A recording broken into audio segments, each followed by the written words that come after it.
ಇನ್ನು ಎಲ್ಲಾ ಘಟನೆಯ ವಿಚಾರವಾಗಿ ಪುಷ್ಪಾ ಪರ ವಕೀಲ ಸಂಜಯ್ ರಿಪಬ್ಲಿಕ್ ಕನ್ನಡ ಜೊತೆಗೆ ಮಾತಾಡಿದ್ದಾರೆ. ನಟ ಯಶ್ ತಾಯಿ ಮನೆ ಮುಂದೆ ಜೆಸಿಬಿ ಗರ್ಜನೆ ವಿಚಾರವಾಗಿ ಪುಷ್ಪಾ ಪರ ವಕೀಲರು ಮಾತಾಡಿದ್ದಾರೆ. ಅಕ್ರಮವಾಗಿ ಬಂದು ಕಾಂಪೌಂಡ್ ಅನ್ನ ಒಡೆಯಲಾಗಿದೆ. ಇದು ಯಶ್ ತಾಯಿ ಪುಷ್ಪಮ್ಮ ಪರ ವಕೀಲ ಸಂಜಯ್ ಅವರ ಹೇಳಿಕೆ. ನ್ಯಾಯಾಲಯ ಇಂತಹ ಯಾವುದೇ ರೀತಿಯ ಆದೇಶವನ್ನ ಕೊಟ್ಟಿಲ್ಲ ಅಂತ ಸಂಜಯ್ ಅವರು ಹೇಳಿದ್ದಾರೆ. ಎಲ್ಲೂ ಕೂಡ ಅವರಿಗೆ ಸಾಬೀತುಪಡಿಸಿಲ್ಲ, ಎಲ್ಲೂ ಕೂಡ ದಾಖಲಾತಿಗಳು ಕೊಟ್ಟಿಲ್ಲ. ಅವರು ಯಾವುದೋ ಒಂದು 5 ಗುಂಟೆ ಜಾಗ ಅವರ ಲಕ್ಷ್ಮಣ್ ಅವರ ಹೆಸರಿದೆ, ಲಕ್ಷ್ಮಣ್ ಜಿಪೇ ಪಡ್ಕೊಂಡಿದ್ದೀವಿ ಅಂತ ಹೇಳಿ ಅವರು ನ್ಯಾಯಾಲಯದಲ್ಲಿ ಹಾಕಿದ್ದಾರೆ.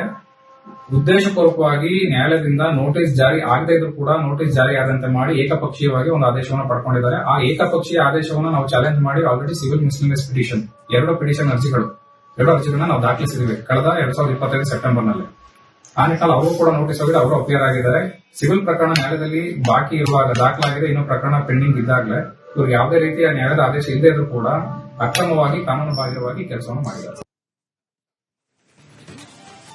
ಇನ್ನು ಎಲ್ಲಾ ಘಟನೆಯ ವಿಚಾರವಾಗಿ ಪುಷ್ಪಾ ಪರ ವಕೀಲ ಸಂಜಯ್ ರಿಪಬ್ಲಿಕ್ ಕನ್ನಡ ಜೊತೆಗೆ ಮಾತಾಡಿದ್ದಾರೆ. ನಟ ಯಶ್ ತಾಯಿ ಮನೆ ಮುಂದೆ ಜೆಸಿಬಿ ಗರ್ಜನೆ ವಿಚಾರವಾಗಿ ಪುಷ್ಪಾ ಪರ ವಕೀಲರು ಮಾತಾಡಿದ್ದಾರೆ. ಅಕ್ರಮವಾಗಿ ಬಂದು ಕಾಂಪೌಂಡ್ ಅನ್ನ ಒಡೆಯಲಾಗಿದೆ. ಇದು ಯಶ್ ತಾಯಿ ಪುಷ್ಪಮ್ಮ ಪರ ವಕೀಲ ಸಂಜಯ್ ಅವರ ಹೇಳಿಕೆ. ನ್ಯಾಯಾಲಯ ಇಂತಹ ಯಾವುದೇ ರೀತಿಯ ಆದೇಶವನ್ನ ಕೊಟ್ಟಿಲ್ಲ ಅಂತ ಸಂಜಯ್ ಅವರು ಹೇಳಿದ್ದಾರೆ. ಎಲ್ಲೂ ಕೂಡ ಅವರಿಗೆ ಸಾಬೀತುಪಡಿಸಿಲ್ಲ, ಎಲ್ಲೂ ಕೂಡ ದಾಖಲಾತಿಗಳು ಕೊಟ್ಟಿಲ್ಲ. ಅವರು ಯಾವುದೋ ಒಂದು 5 ಗುಂಟೆ ಜಾಗ ಅವರ ಲಕ್ಷ್ಮಣ್ ಅವರ ಹೆಸರಿದೆ, ಲಕ್ಷ್ಮಣ್ ಜಿಪೇ ಪಡ್ಕೊಂಡಿದ್ದೀವಿ ಅಂತ ಹೇಳಿ ಅವರು ನ್ಯಾಯಾಲಯದಲ್ಲಿ ಹಾಕಿದ್ದಾರೆ. ಉದ್ದೇಶಪೂರ್ವಕವಾಗಿ ನ್ಯಾಯಾಲಯದಿಂದ ನೋಟಿಸ್ ಜಾರಿ ಆಗದೇ ಇದ್ರೂ ಕೂಡ ನೋಟಿಸ್ ಜಾರಿ ಆದಂತೆ ಮಾಡಿ ಏಕಪಕ್ಷೀಯವಾಗಿ ಒಂದು ಆದೇಶವನ್ನು ಪಡ್ಕೊಂಡಿದ್ದಾರೆ. ಆ ಏಕಪಕ್ಷೀಯ ಆದೇಶವನ್ನು ನಾವು ಚಾಲೆಂಜ್ ಮಾಡಿ ಆಲ್ರೆಡಿ ಸಿವಿಲ್ ಮಿಸ್ಲಿಮಿಸ್ ಪಿಟಿಷನ್ 2 ಪಿಟಿಷನ್ ಅರ್ಜಿಗಳನ್ನ ನಾವು ದಾಖಲಿಸಿದ್ವಿ ಕಳೆದ 2025 ಸೆಪ್ಟೆಂಬರ್ನಲ್ಲಿ. ಆ ನಿಟ್ಟಿನಲ್ಲಿ ಅವರು ಕೂಡ ನೋಟಿಸ್ ಹೋಗಿದೆ, ಅವರು ಅಪಿಯರ್ ಆಗಿದ್ದಾರೆ. ಸಿವಿಲ್ ಪ್ರಕರಣ ನ್ಯಾಯಾಲಯದಲ್ಲಿ ಬಾಕಿ ಇರುವಾಗ ದಾಖಲಾಗಿದೆ, ಇನ್ನೂ ಪ್ರಕರಣ ಪೆಂಡಿಂಗ್ ಇದ್ದಾಗಲೇ ಇವರು ಯಾವುದೇ ರೀತಿಯ ನ್ಯಾಯಾಲಯದ ಆದೇಶ ಇಲ್ಲದೇ ಇದ್ರೂ ಕೂಡ ಅಕ್ರಮವಾಗಿ ಕಾನೂನು ಬಾಹಿರವಾಗಿ ಕೆಲಸವನ್ನು ಮಾಡಿದ್ದಾರೆ. ಇನ್ನು ಎಲ್ಲಾ ಘಟನೆಯ ವಿಚಾರವಾಗಿ ಪುಷ್ಪಾ ಪರ ವಕೀಲ ಸಂಜಯ್ ರಿಪಬ್ಲಿಕ್ ಕನ್ನಡ ಜೊತೆಗೆ ಮಾತಾಡಿದ್ದಾರೆ. ನಟ ಯಶ್ ತಾಯಿ ಮನೆ ಮುಂದೆ ಜೆಸಿಬಿ ಗರ್ಜನೆ ವಿಚಾರವಾಗಿ ಪುಷ್ಪಾ ಪರ ವಕೀಲರು ಮಾತಾಡಿದ್ದಾರೆ. ಅಕ್ರಮವಾಗಿ ಬಂದು ಕಾಂಪೌಂಡ್ ಅನ್ನ ಒಡೆಯಲಾಗಿದೆ. ಇದು ಯಶ್ ತಾಯಿ ಪುಷ್ಪಮ್ಮ ಪರ ವಕೀಲ ಸಂಜಯ್ ಅವರ ಹೇಳಿಕೆ. ನ್ಯಾಯಾಲಯ ಇಂತಹ ಯಾವುದೇ ರೀತಿಯ ಆದೇಶವನ್ನ ಕೊಟ್ಟಿಲ್ಲ ಅಂತ ಸಂಜಯ್ ಅವರು ಹೇಳಿದ್ದಾರೆ. ಎಲ್ಲೂ ಕೂಡ ಅವರಿಗೆ ಸಾಬೀತುಪಡಿಸಿಲ್ಲ, ಎಲ್ಲೂ ಕೂಡ ದಾಖಲಾತಿಗಳು ಕೊಟ್ಟಿಲ್ಲ. ಅವರು ಯಾವುದೋ ಒಂದು 5 ಗುಂಟೆ ಜಾಗ ಅವರ ಲಕ್ಷ್ಮಣ್ ಅವರ ಹೆಸರಿದೆ, ಲಕ್ಷ್ಮಣ್ ಜಿಪೇ ಪಡ್ಕೊಂಡಿದ್ದೀವಿ ಅಂತ ಹೇಳಿ ಅವರು ನ್ಯಾಯಾಲಯದಲ್ಲಿ ಹಾಕಿದ್ದಾರೆ. ಉದ್ದೇಶಪೂರ್ವಕವಾಗಿ ನ್ಯಾಯಾಲಯದಿಂದ ನೋಟಿಸ್ ಜಾರಿ ಆಗದೇ ಇದ್ರೂ ಕೂಡ ನೋಟಿಸ್ ಜಾರಿ ಆದಂತೆ ಮಾಡಿ ಏಕಪಕ್ಷೀಯವಾಗಿ ಒಂದು ಆದೇಶವನ್ನು ಪಡ್ಕೊಂಡಿದ್ದಾರೆ. ಆ ಏಕಪಕ್ಷೀಯ ಆದೇಶವನ್ನು ನಾವು ಚಾಲೆಂಜ್ ಮಾಡಿ ಆಲ್ರೆಡಿ ಸಿವಿಲ್ ಮಿಸ್ಲಿಮಿಸ್ ಪಿಟಿಷನ್ 2 ಪಿಟಿಷನ್ ಅರ್ಜಿಗಳನ್ನ ನಾವು ದಾಖಲಿಸಿದ್ವಿ ಕಳೆದ 2025 ಸೆಪ್ಟೆಂಬರ್ನಲ್ಲಿ. ಆ ನಿಟ್ಟಿನಲ್ಲಿ ಅವರು ಕೂಡ ನೋಟಿಸ್ ಹೋಗಿದೆ, ಅವರು ಅಪಿಯರ್ ಆಗಿದ್ದಾರೆ. ಸಿವಿಲ್ ಪ್ರಕರಣ ನ್ಯಾಯಾಲಯದಲ್ಲಿ ಬಾಕಿ ಇರುವಾಗ ದಾಖಲಾಗಿದೆ, ಇನ್ನೂ ಪ್ರಕರಣ ಪೆಂಡಿಂಗ್ ಇದ್ದಾಗಲೇ ಇವರು ಯಾವುದೇ ರೀತಿಯ ನ್ಯಾಯಾಲಯದ ಆದೇಶ ಇಲ್ಲದೇ ಇದ್ರೂ ಕೂಡ ಅಕ್ರಮವಾಗಿ ಕಾನೂನು ಬಾಹಿರವಾಗಿ ಕೆಲಸವನ್ನು ಮಾಡಿದ್ದಾರೆ.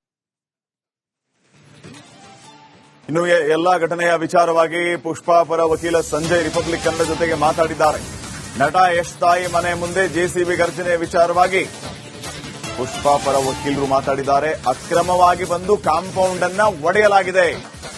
ಇದು ಯಶ್ ತಾಯಿ ಪುಷ್ಪಮ್ಮ ಪರ ವಕೀಲ ಸಂಜಯ್ ಅವರ ಹೇಳಿಕೆ. ನ್ಯಾಯಾಲಯ ಇಂತಹ ಯಾವುದೇ ರೀತಿಯ ಆದೇಶವನ್ನ ಕೊಟ್ಟಿಲ್ಲ ಅಂತ ಸಂಜಯ್ ಅವರು ಹೇಳಿದ್ದಾರೆ. ಎಲ್ಲೂ ಕೂಡ ಅವರಿಗೆ ಸಾಬೀತುಪಡಿಸಿಲ್ಲ, ಎಲ್ಲೂ ಕೂಡ ದಾಖಲಾತಿಗಳು ಕೊಟ್ಟಿಲ್ಲ. ಅವರು ಯಾವುದೋ ಒಂದು 5 ಗುಂಟೆ ಜಾಗ ಅವರ ಲಕ್ಷ್ಮಣ್ ಅವರ ಹೆಸರಿದೆ, ಲಕ್ಷ್ಮಣ್ ಜಿಪೇ ಪಡ್ಕೊಂಡಿದ್ದೀವಿ ಅಂತ ಹೇಳಿ ಅವರು ನ್ಯಾಯಾಲಯದಲ್ಲಿ ಹಾಕಿದ್ದಾರೆ.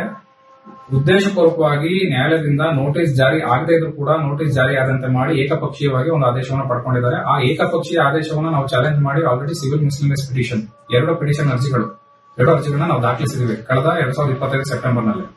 ಆ ನಿಟ್ಟಿನಲ್ಲಿ ಅವರು ಕೂಡ ನೋಟಿಸ್ ಹೋಗಿದೆ, ಅವರು ಅಪಿಯರ್ ಆಗಿದ್ದಾರೆ. ಸಿವಿಲ್ ಪ್ರಕರಣ ನ್ಯಾಯಾಲಯದಲ್ಲಿ ಬಾಕಿ ಇರುವಾಗ ದಾಖಲಾಗಿದೆ, ಇನ್ನೂ ಪ್ರಕರಣ ಪೆಂಡಿಂಗ್ ಇದ್ದಾಗಲೇ ಇವರು ಯಾವುದೇ ರೀತಿಯ ನ್ಯಾಯಾಲಯದ ಆದೇಶ ಇಲ್ಲದೇ ಇದ್ರೂ ಕೂಡ ಅಕ್ರಮವಾಗಿ ಕಾನೂನು ಬಾಹಿರವಾಗಿ ಕೆಲಸವನ್ನು ಮಾಡಿದ್ದಾರೆ. ಇನ್ನು ಎಲ್ಲಾ ಘಟನೆಯ ವಿಚಾರವಾಗಿ ಪುಷ್ಪಾ ಪರ ವಕೀಲ ಸಂಜಯ್ ರಿಪಬ್ಲಿಕ್ ಕನ್ನಡ ಜೊತೆಗೆ ಮಾತಾಡಿದ್ದಾರೆ. ನಟ ಯಶ್ ತಾಯಿ ಮನೆ ಮುಂದೆ ಜೆಸಿಬಿ ಗರ್ಜನೆ ವಿಚಾರವಾಗಿ ಪುಷ್ಪಾ ಪರ ವಕೀಲರು ಮಾತಾಡಿದ್ದಾರೆ. ಅಕ್ರಮವಾಗಿ ಬಂದು ಕಾಂಪೌಂಡ್ ಅನ್ನ ಒಡೆಯಲಾಗಿದೆ. ಇದು ಯಶ್ ತಾಯಿ ಪುಷ್ಪಮ್ಮ ಪರ ವಕೀಲ ಸಂಜಯ್ ಅವರ ಹೇಳಿಕೆ. ನ್ಯಾಯಾಲಯ ಇಂತಹ ಯಾವುದೇ ರೀತಿಯ ಆದೇಶವನ್ನ ಕೊಟ್ಟಿಲ್ಲ ಅಂತ ಸಂಜಯ್ ಅವರು ಹೇಳಿದ್ದಾರೆ. ಎಲ್ಲೂ ಕೂಡ ಅವರಿಗೆ ಸಾಬೀತುಪಡಿಸಿಲ್ಲ, ಎಲ್ಲೂ ಕೂಡ ದಾಖಲಾತಿಗಳು ಕೊಟ್ಟಿಲ್ಲ. ಅವರು ಯಾವುದೋ ಒಂದು 5 ಗುಂಟೆ ಜಾಗ ಅವರ ಲಕ್ಷ್ಮಣ್ ಅವರ ಹೆಸರಿದೆ, ಲಕ್ಷ್ಮಣ್ ಜಿಪೇ ಪಡ್ಕೊಂಡಿದ್ದೀವಿ ಅಂತ ಹೇಳಿ ಅವರು ನ್ಯಾಯಾಲಯದಲ್ಲಿ ಹಾಕಿದ್ದಾರೆ. ಉದ್ದೇಶಪೂರ್ವಕವಾಗಿ ನ್ಯಾಯಾಲಯದಿಂದ ನೋಟಿಸ್ ಜಾರಿ ಆಗದೇ ಇದ್ರೂ ಕೂಡ ನೋಟಿಸ್ ಜಾರಿ ಆದಂತೆ ಮಾಡಿ ಏಕಪಕ್ಷೀಯವಾಗಿ ಒಂದು ಆದೇಶವನ್ನು ಪಡ್ಕೊಂಡಿದ್ದಾರೆ. ಆ ಏಕಪಕ್ಷೀಯ ಆದೇಶವನ್ನು ನಾವು ಚಾಲೆಂಜ್ ಮಾಡಿ ಆಲ್ರೆಡಿ ಸಿವಿಲ್ ಮಿಸ್ಲಿಮಿಸ್ ಪಿಟಿಷನ್ 2 ಪಿಟಿಷನ್ ಅರ್ಜಿಗಳನ್ನ ನಾವು ದಾಖಲಿಸಿದ್ವಿ ಕಳೆದ 2025 ಸೆಪ್ಟೆಂಬರ್ನಲ್ಲಿ. ಆ ನಿಟ್ಟಿನಲ್ಲಿ ಅವರು ಕೂಡ ನೋಟಿಸ್ ಹೋಗಿದೆ, ಅವರು ಅಪಿಯರ್ ಆಗಿದ್ದಾರೆ.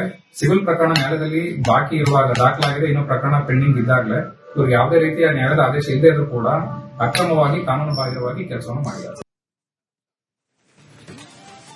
ಇನ್ನು ಎಲ್ಲಾ ಘಟನೆಯ ವಿಚಾರವಾಗಿ ಪುಷ್ಪಾ ಪರ ವಕೀಲ ಸಂಜಯ್ ರಿಪಬ್ಲಿಕ್ ಕನ್ನಡ ಜೊತೆಗೆ ಮಾತಾಡಿದ್ದಾರೆ. ನಟ ಯಶ್ ತಾಯಿ ಮನೆ ಮುಂದೆ ಜೆಸಿಬಿ ಗರ್ಜನೆ ವಿಚಾರವಾಗಿ ಪುಷ್ಪಾ ಪರ ವಕೀಲರು ಮಾತಾಡಿದ್ದಾರೆ. ಅಕ್ರಮವಾಗಿ ಬಂದು ಕಾಂಪೌಂಡ್ ಅನ್ನ ಒಡೆಯಲಾಗಿದೆ. ಇದು ಯಶ್ ತಾಯಿ ಪುಷ್ಪಮ್ಮ ಪರ ವಕೀಲ ಸಂಜಯ್ ಅವರ ಹೇಳಿಕೆ. ನ್ಯಾಯಾಲಯ ಇಂತಹ ಯಾವುದೇ ರೀತಿಯ ಆದೇಶವನ್ನ ಕೊಟ್ಟಿಲ್ಲ ಅಂತ ಸಂಜಯ್ ಅವರು ಹೇಳಿದ್ದಾರೆ. ಎಲ್ಲೂ ಕೂಡ ಅವರೆಲ್ಲೂ ಸಾಬೀತುಪಡಿಸಿಲ್ಲ, ಎಲ್ಲೂ ಕೂಡ ದಾಖಲಾತಿಗಳು ಕೊಟ್ಟಿಲ್ಲ. ಅವರು ಯಾವುದೋ ಒಂದು 5 ಗುಂಟೆ ಜಾಗ ಅವರ ಲಕ್ಷ್ಮಣ್ ಅವರ ಹೆಸರಲ್ಲಿದೆ, ಲಕ್ಷ್ಮಣ್ ಜಿಪೇ ಪಡ್ಕೊಂಡಿದ್ದೀವಿ ಅಂತ ಹೇಳಿ ಅವರು ನ್ಯಾಯಾಲಯದಲ್ಲಿ ಹಾಕಿದ್ದಾರೆ.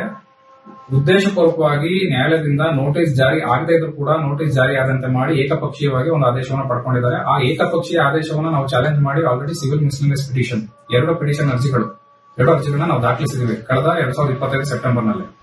ಆ ನಿಟ್ಟಿನಲ್ಲಿ ಅವರು ಕೂಡ ನೋಟಿಸ್ ಹೋಗಿದೆ, ಅವರು ಅಪಿಯರ್ ಆಗಿದ್ದಾರೆ. ಸಿವಿಲ್ ಪ್ರಕರಣ ನ್ಯಾಯಾಲಯದಲ್ಲಿ ಬಾಕಿ ಇರುವಾಗ ದಾಖಲಾಗಿದೆ, ಇನ್ನೂ ಪ್ರಕರಣ ಪೆಂಡಿಂಗ್ ಇದ್ದಾಗಲೇ ಇವ್ರಿಗೆ ಯಾವುದೇ ರೀತಿಯ ನ್ಯಾಯಾಲಯದ ಆದೇಶ ಇಲ್ಲದೇ ಇದ್ರೂ ಕೂಡ ಅಕ್ರಮವಾಗಿ ಕಾನೂನು ಬಾಹಿರವಾಗಿ ಕೆಲಸವನ್ನು ಮಾಡಿದ್ದಾರೆ. ಇನ್ನು ಎಲ್ಲಾ ಘಟನೆಯ ವಿಚಾರವಾಗಿ ಪುಷ್ಪಾ ಪರ ವಕೀಲ ಸಂಜಯ್ ರಿಪಬ್ಲಿಕ್ ಕನ್ನಡ ಜೊತೆಗೆ ಮಾತಾಡಿದ್ದಾರೆ. ನಟ ಯಶ್ ತಾಯಿ ಮನೆ ಮುಂದೆ ಜೆಸಿಬಿ ಗರ್ಜನೆ ವಿಚಾರವಾಗಿ ಪುಷ್ಪಾ ಪರ ವಕೀಲರು ಮಾತಾಡಿದ್ದಾರೆ. ಅಕ್ರಮವಾಗಿ ಬಂದು ಕಾಂಪೌಂಡ್ ಅನ್ನ ಒಡೆಯಲಾಗಿದೆ. ಇದು ಯಶ್ ತಾಯಿ ಪುಷ್ಪಮ್ಮ ಪರ ವಕೀಲ ಸಂಜಯ್ ಅವರ ಹೇಳಿಕೆ. ನ್ಯಾಯಾಲಯ ಇಂತಹ ಯಾವುದೇ ರೀತಿಯ ಆದೇಶವನ್ನ ಕೊಟ್ಟಿಲ್ಲ ಅಂತ ಸಂಜಯ್ ಅವರು ಹೇಳಿದ್ದಾರೆ. ಎಲ್ಲೂ ಕೂಡ ಅವರೆಲ್ಲೂ ಸಾಬೀತುಪಡಿಸಿಲ್ಲ, ಎಲ್ಲೂ ಕೂಡ ದಾಖಲಾತಿಗಳು ಕೊಟ್ಟಿಲ್ಲ. ಅವರು ಯಾವುದೋ ಒಂದು 5 ಗುಂಟೆ ಜಾಗ ಅವರ ಲಕ್ಷ್ಮಣ್ ಅವರ ಹೆಸರಲ್ಲಿದೆ, ಲಕ್ಷ್ಮಣ್ ಜಿಪೇ ಪಡ್ಕೊಂಡಿದ್ದೀವಿ ಅಂತ ಹೇಳಿ ಅವರು ನ್ಯಾಯಾಲಯದಲ್ಲಿ ಹಾಕಿದ್ದಾರೆ. ಉದ್ದೇಶಪೂರ್ವಕವಾಗಿ ನ್ಯಾಯಾಲಯದಿಂದ ನೋಟಿಸ್ ಜಾರಿ ಆಗದೇ ಇದ್ರೂ ಕೂಡ ನೋಟಿಸ್ ಜಾರಿ ಆದಂತೆ ಮಾಡಿ ಏಕಪಕ್ಷೀಯವಾಗಿ ಒಂದು ಆದೇಶವನ್ನು ಪಡ್ಕೊಂಡಿದ್ದಾರೆ. ಆ ಏಕಪಕ್ಷೀಯ ಆದೇಶವನ್ನು ನಾವು ಚಾಲೆಂಜ್ ಮಾಡಿ ಆಲ್ರೆಡಿ ಸಿವಿಲ್ ಮಿಸ್ಲಿಮಿಸ್ ಪಿಟಿಷನ್ 2 ಪಿಟಿಷನ್ ಅರ್ಜಿಗಳನ್ನ ನಾವು ದಾಖಲಿಸಿದ್ದೀವಿ ಕಳೆದ 2025 ಸೆಪ್ಟೆಂಬರ್ನಲ್ಲಿ. ಆ ನಿಟ್ಟಿನಲ್ಲಿ ಅವರು ಕೂಡ ನೋಟಿಸ್ ಹೋಗಿದೆ, ಅವರು ಅಪಿಯರ್ ಆಗಿದ್ದಾರೆ. ಸಿವಿಲ್ ಪ್ರಕರಣ ನ್ಯಾಯಾಲಯದಲ್ಲಿ ಬಾಕಿ ಇರುವಾಗ ದಾಖಲಾಗಿದೆ, ಇನ್ನೂ ಪ್ರಕರಣ ಪೆಂಡಿಂಗ್ ಇದ್ದಾಗಲೇ ಇವ್ರಿಗೆ ಯಾವುದೇ ರೀತಿಯ ನ್ಯಾಯಾಲಯದ ಆದೇಶ ಇಲ್ಲದೇ ಇದ್ರೂ ಕೂಡ ಅಕ್ರಮವಾಗಿ ಕಾನೂನು ಬಾಹಿರವಾಗಿ ಕೆಲಸವನ್ನು ಮಾಡಿದ್ದಾರೆ. ಇನ್ನು ಎಲ್ಲಾ ಘಟನೆಯ ವಿಚಾರವಾಗಿ ಪುಷ್ಪಾ ಪರ ವಕೀಲ ಸಂಜಯ್ ರಿಪಬ್ಲಿಕ್ ಕನ್ನಡ ಜೊತೆಗೆ ಮಾತಾಡಿದ್ದಾರೆ. ನಟ ಯಶ್ ತಾಯಿ ಮನೆ ಮುಂದೆ ಜೆಸಿಬಿ ಗರ್ಜನೆ ವಿಚಾರವಾಗಿ ಪುಷ್ಪಾ ಪರ ವಕೀಲರು ಮಾತಾಡಿದ್ದಾರೆ. ಅಕ್ರಮವಾಗಿ ಬಂದು ಕಾಂಪೌಂಡ್ ಅನ್ನ ಒಡೆಯಲಾಗಿದೆ. ಇದು ಯಶ್ ತಾಯಿ ಪುಷ್ಪಮ್ಮ ಪರ ವಕೀಲ ಸಂಜಯ್ ಅವರ ಹೇಳಿಕೆ. ನ್ಯಾಯಾಲಯ ಇಂತಹ ಯಾವುದೇ ರೀತಿಯ ಆದೇಶವನ್ನ ಕೊಟ್ಟಿಲ್ಲ ಅಂತ ಸಂಜಯ್ ಅವರು ಹೇಳಿದ್ದಾರೆ. ಎಲ್ಲೂ ಕೂಡ ಅವರೆಲ್ಲೂ ಸಾಬೀತುಪಡಿಸಿಲ್ಲ, ಎಲ್ಲೂ ಕೂಡ ದಾಖಲಾತಿಗಳು ಕೊಟ್ಟಿಲ್ಲ. ಅವರು ಯಾವುದೋ ಒಂದು 5 ಗುಂಟೆ ಜಾಗ ಅವರ ಲಕ್ಷ್ಮಣ್ ಅವರ ಹೆಸರಲ್ಲಿದೆ, ಲಕ್ಷ್ಮಣ್ ಜಿಪೇ ಪಡ್ಕೊಂಡಿದ್ದೀವಿ ಅಂತ ಹೇಳಿ ಅವರು ನ್ಯಾಯಾಲಯದಲ್ಲಿ ಹಾಕಿದ್ದಾರೆ. ಉದ್ದೇಶಪೂರ್ವಕವಾಗಿ ನ್ಯಾಯಾಲಯದಿಂದ ನೋಟಿಸ್ ಜಾರಿ ಆಗದೇ ಇದ್ರೂ ಕೂಡ ನೋಟಿಸ್ ಜಾರಿ ಆದಂತೆ ಮಾಡಿ ಏಕಪಕ್ಷೀಯವಾಗಿ ಒಂದು ಆದೇಶವನ್ನು ಪಡ್ಕೊಂಡಿದ್ದಾರೆ. ಆ ಏಕಪಕ್ಷೀಯ ಆದೇಶವನ್ನು ನಾವು ಚಾಲೆಂಜ್ ಮಾಡಿ ಆಲ್ರೆಡಿ ಸಿವಿಲ್ ಮಿಸ್ಲಿಮಿಸ್ ಪಿಟಿಷನ್ 2 ಪಿಟಿಷನ್ ಅರ್ಜಿಗಳನ್ನ ನಾವು ದಾಖಲಿಸಿದ್ದೀವಿ ಕಳೆದ 2025 ಸೆಪ್ಟೆಂಬರ್ನಲ್ಲಿ. ಆ ನಿಟ್ಟಿನಲ್ಲಿ ಅವರು ಕೂಡ ನೋಟಿಸ್ ಹೋಗಿದೆ, ಅವರು ಅಪಿಯರ್ ಆಗಿದ್ದಾರೆ. ಸಿವಿಲ್ ಪ್ರಕರಣ ನ್ಯಾಯಾಲಯದಲ್ಲಿ ಬಾಕಿ ಇರುವಾಗ ದಾಖಲಾಗಿದೆ, ಇನ್ನೂ ಪ್ರಕರಣ ಪೆಂಡಿಂಗ್ ಇದ್ದಾಗಲೇ ಇವ್ರಿಗೆ ಯಾವುದೇ ರೀತಿಯ ನ್ಯಾಯಾಲಯದ ಆದೇಶ ಇಲ್ಲದೇ ಇದ್ರೂ ಕೂಡ ಅಕ್ರಮವಾಗಿ ಕಾನೂನು ಬಾಹಿರವಾಗಿ ಕೆಲಸವನ್ನು ಮಾಡಿದ್ದಾರೆ.